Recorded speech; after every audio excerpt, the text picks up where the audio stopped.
Good day mga kanegosyo, ako nga pala si Jepoy, isang negosyante. Isa rin akong DJ at meron na akong 10 taon na karanasan na pagkalugi sa pagninegosyo. Hindi ako vlogger, hindi ako influencer, isa po akong content creator mga kanegosyo. At ang topic natin ngayon tungkol sa level 2 platform business model mga kanegosyo. Eto kung nagsisimula ka pala magnegosyo, tapusin mo tong video na to. Sigurado ito yung mga bagay na hindi mo alam. At ito rin yung mga bagay na hindi ko pa alam nung nagsisimula pa lang ako magnegosyo. Advantage mo na to. At kung nagninegosyo ka naman na,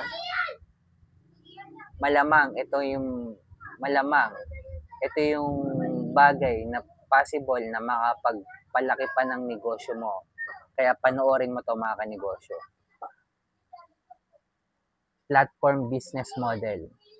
Ito muna ang kwento mga kanegosyo. Way back 2015, nung naitayo ko yung sari-sari store ko mga kanegosyo, malapit sa school kung saan ako graduate.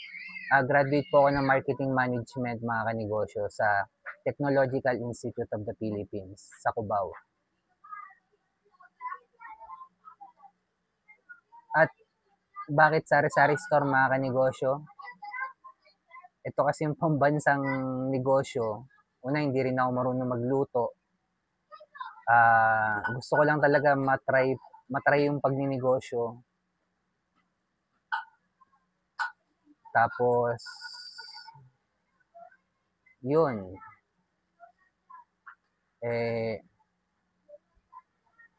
Nagkataon, may 5 ng existing na sari-sari store doon sa palibot ng TIP. At pang-anim ako doon mga kanegosyo. And eventually, isa din ako sa naluging negosyo or sari-sari store nung nagkaroon ng pandemic noong 2020. Halos 2 years kasing online class mga kanegosyo. Yung mga school. Halos 95% ng mga negosyo nakapalibot sa school. Puro nagsipagsara. Puro nag-close. Isa na ako doon mga kanegosyo. At hindi ko pa alam nun yung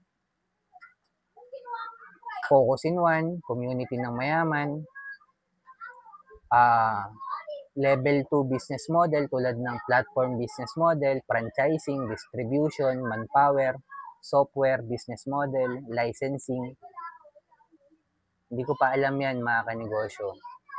Sa pagtaha ko sa mundo ng pagninegosyo, doon ko lang din siya natutunan. Na kung bakit din maraming maliliit na negosyo na hindi na lumalaki dahil hindi nila alam to. Advantage mo na to mga kanegosyo dahil napanood mo tong video ko. Ito yung mga bagay na hindi alam ng maliliit na negosyante. Ang akala lang nila more on benta, more on sales, magpapayaman sa kanila. Mali po mga kanegosyo. Platform business model mga kanegosyo.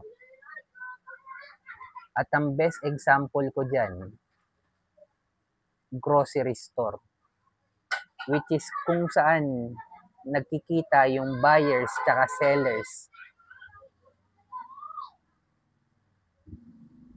Laging sinasabi ng iba, ang sari-sari store kapag lumaki, magiging grocery store. Mali po mga kanegosyo bilang dating may-ari ng sari-sari store. Ang sari-sari store pag lumaki, sari-sari store pa rin po siya. Binili mo muna lahat ng produkto mo sa loob ng sari-sari store para ibenta. Naglabas ka muna ng pera, ng puhunan. Nagbayad ka na sa produkto mo. At kikita ka lang kapag nabili na yon. Ang grocery store, iba po ang business model ng grocery store. Platform business model po ang grocery store. Magbabagsak muna si supplier sa grocery store. At kapag nabili na yung chichirya halimbawa, babayaran pa ng may-ari ng grocery store sa supplier within 120 days, 90 to 120 days, 3 to 4 months mga kanegosyo. Cash flow gaming sa grocery store, mga kanegosyo.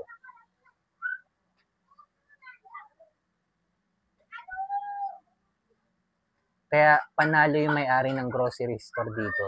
Kasi pwede mo pang gamitin yung pera sa ibang negosyo na mabilis yung transaction. Kasi within 3 months na sa'yo yung pera eh. Within 4 months na sa'yo yung pera. Para kang umutang ng pera na walang interest. Cash flow gaming sa grocery store, mga kanegosyo. Postpaid. Babagsakan ka muna ng paninda ni supplier, wala kang babayaran. Babayaran mo pa within 3 to 4 months. Ibang-iba po sa sari-sari store. Yan yung mga hindi na ipapaliwanag. At hindi rin ipapaliwanag yan kasi ngayon alam nyo na. At gusto nila sila lang yung mayaman. Gusto nila sila lang yung nasa taas. Kaya ikaw kung nagsisimula ka pa lang magnegosyo, pangarapin mong i-scale up yung negosyo mong level 1 sa level 2, mga kanegosyo. Kasi dun yung tunay na kitaan. At kung umabot ka sa dulo na video na to, mga kanegosyo, subscribe mo naman ako, heart mo naman tong video ko. Comment ka lang sa baba kung may mga tanong ka. At bilang negosyante, kung dumadaan tayo sa pagsubok, struggle, huwag natin kalimutan mag-pray kahit anong religion natin, mga kanegosyo. Peace.